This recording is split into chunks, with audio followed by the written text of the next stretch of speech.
I think Baker Mayfield's sophomore slump was probably the best thing that has ever happened to him in his professional football career. So in 2018, the Cleveland Browns took Baker Mayfield with the number one overall pick, and it was a little bit different than some of the past years. In 2018, the number one overall selection was not known before that pick was actually named. In the fairly recent drafts, we knew Joe Burrow was going to be the number one overall pick. We pretty much knew Kyler Murray was a lock to be the number one overall pick. And in 2021, Trevor Lawrence has been listed as the number one pick as a freshman in college. Like, we knew he was going to be the selection at number one. For Baker, it wasn't that. He didn't come in with a whole lot of hype.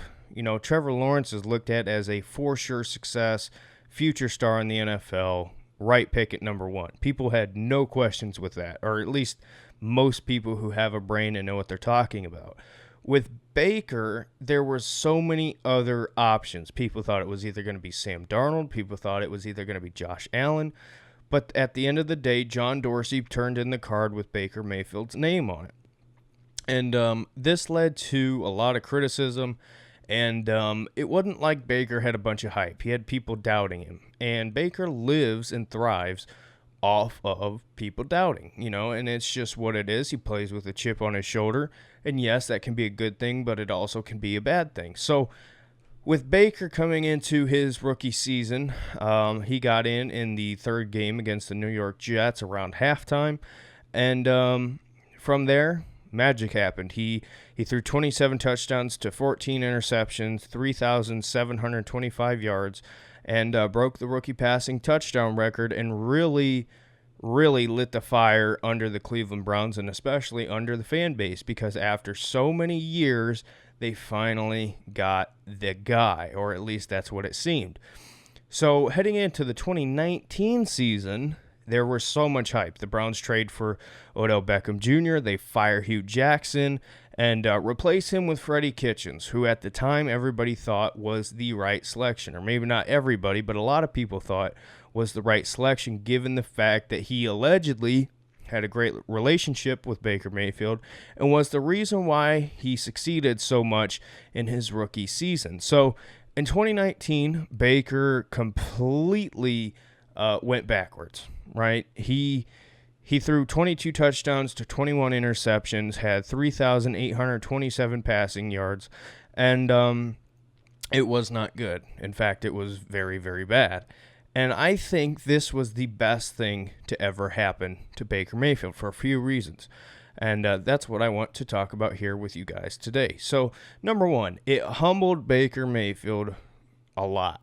Like this whole 2019, you know, having huge high expectations and completely failing really humbled Baker, because the Browns turned over the keys to him. You know, they said, here you go. This is your castle. You're our leader. And even though he was the quarterback and he is the quarterback, that was not the right thing to do. And he picked the head coach. He basically got, you know, free range to do whatever he wanted. It wasn't like he had anybody holding him accountable, really. And Baker comes into the season in 2019. He looked horrible. His body was in horrible shape. Mentally, he was probably in horrible shape, or at least that's what it seemed.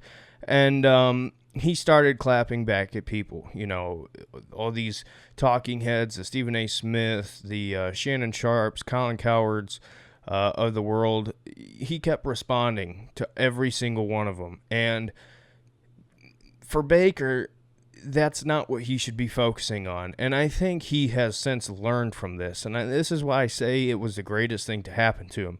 Because heading into the 2020 season, number one, he stopped responding. Number two, he got his mind and body right. If you look at him from the 2019 season to the 2020 season, he physically and mentally was in way, way better shape than he was in 2019. And another thing, it got Freddie fired, and Freddie Kitchens should have never been the head coach. And yeah, I wanted him at the time, and I was wrong. But for Baker, it was the best thing to happen to him because he got his new Lincoln Riley and Kevin Stefanski. He needed somebody who, from a scheme standpoint, was going to be able to get the best out of Baker and at the same time hold him accountable. So in 2020, Baker this past season averaged 26 touchdowns to 8 interceptions, threw for 3,563 yards, and had a completion percentage of 62.8. So if you look at year one compared to year two, compared to year three, there's a clear improvement from year two to year three. And I think when you look at how his sophomore slump affected him, it caused him so much to focus on the details. And what a lot of people would say is the little things. You know, something as simple as your footwork, just constant repetition and get it right, and mentally know where you're supposed to put the ball, who's doing what. You know what I'm saying? These type of things. And I think when you look at the improvements from last season to this past season, so let me rephrase that, 2019 to 2020, number one, in 2020, there was a point where Baker clicked, right? It snapped. It flipped. And I think it could have been from the start of the season, but because of the situation with learning the new offense on the fly and whatnot, it didn't right away. But with Baker, first of all, his feet were in the right spot. His eyes were in the right spot. It was mental things. It was trusting himself. Just see it, rip it. And he stopped doing that.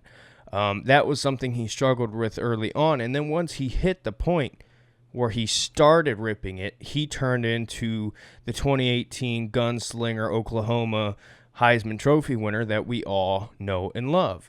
And I think when you look at the details that Alex Van Pelt and Kevin Stefanski have focused on with Baker, now, in 2021, they're going to be able to come into the season with this gunslinger Baker Mayfield, who doesn't have that mental block where he's sitting there pump faking and stuttering. Baker's going to see it, sling it. And this is the greatest thing for the Browns because now you look at what they've done defensively, and that was really the biggest problem last year with this team was defensively. And it wasn't because they didn't have the guys, it's just the guys got hurt. And that's not Joe Woods' fault, but I think when you look at how good the run game was and how good Baker Mayfield was, especially towards the back half of the year, now coming into 2021, everything that Baker had to fix from 2019 to 2020, he doesn't have to fix in 2021. He's just got to continue it. So I think when it's all said and done and you look back at Baker Mayfield's career, even just from the point we're at now, it's very obvious that his sophomore slump really, really checked him up. You know, where he was kind of off of the leash and could do whatever he wanted and didn't have to focus on things and just got the keys handed to him. They took it all back and they said, no, you're going to work in our system and you're going to be our guy the way we want you to. And in the grand scheme of things, that was the best thing that's ever happened to him. And what I said about Kevin Stefanski being his new Lincoln Riley, at Oklahoma, Lincoln got the absolute best out of Baker Mayfield with the guys they have.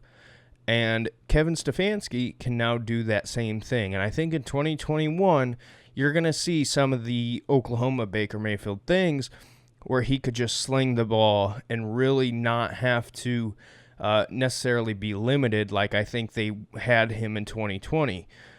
Because now with this group of weapons he has in Jarvis Landry, Odell Beckham Jr., the three tight ends who are really good, the dual running backs who are the best duo in the league in Kareem Hunt and Nick Chubb,